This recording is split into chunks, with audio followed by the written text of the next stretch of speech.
what happens when the fourth turning meets fifth generation warfare.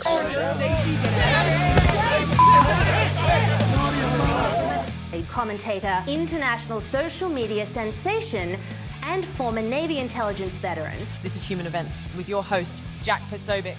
Christ is king. Former New York City Mayor Rudy Giuliani is in the hospital after a car crash in New Hampshire. The 81-year-old was actually helping a domestic violence victim in a situation. She flagged him down, and Mayor Giuliani waited on scene and called for help. He stayed there until police arrived, and then that crash happened shortly after. President Trump said he's awarding the former New York City Mayor Rudy Giuliani in the Presidential Medal of Freedom. And you can see this post here on Live Now from Fox from the White House on this Monday, saying, as President of the United States of America, I am pleased to announce that Rudy Giuliani, the greatest mayor in the history of New York City and an equally great American patriot, will receive the Presidential Medal of Freedom. President Trump praised the mayor of Washington, D.C., Muriel Bowser, on social media for cooperating with him as he deployed National Guard troops to D.C. streets in recent weeks. Declaring the nation's capital crime-free, the president urged other city leaders to work with the administration. The president's post comes as the White House looks to send federal troops to a number of other cities,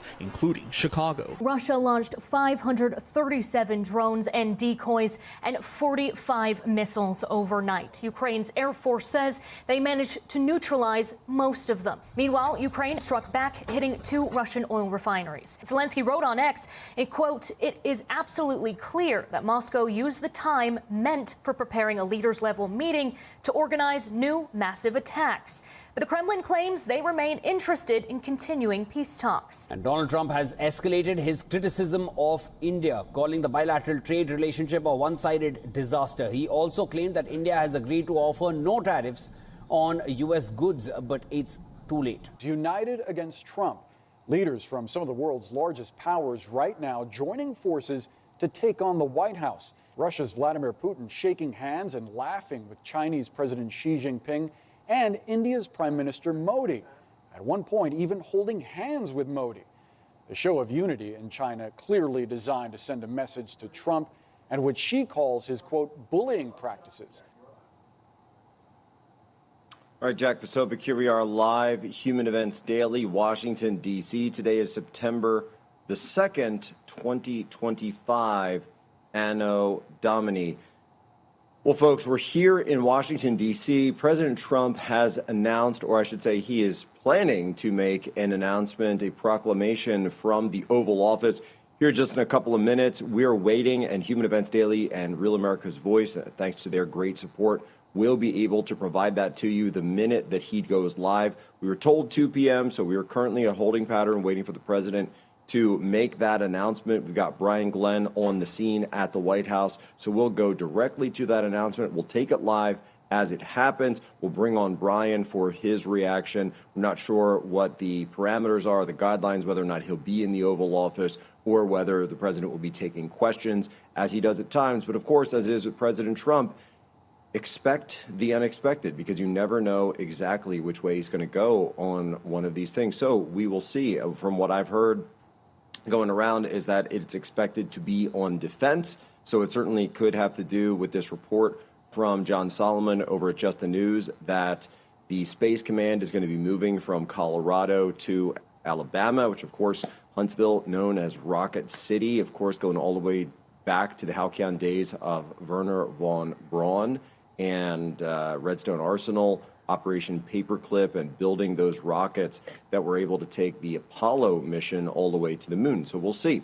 If it has to do with that, maybe Department of War could potentially be something. We know the president has been talking about that recently. I've also heard from within the admin that that is definitely something they're moving forward on, not idle talk. Over the weekend, and continuing now, all eyes on Red China, as President Trump recently held a series of meetings with world leaders, including Anchorage, Alaska, the Anchorage Accords, where he met with President Vladimir Putin, then going to Washington, D.C., bringing in the coalition of the willing, all of those world leaders to the White House. But now Xi Jinping is answering back, in a sense.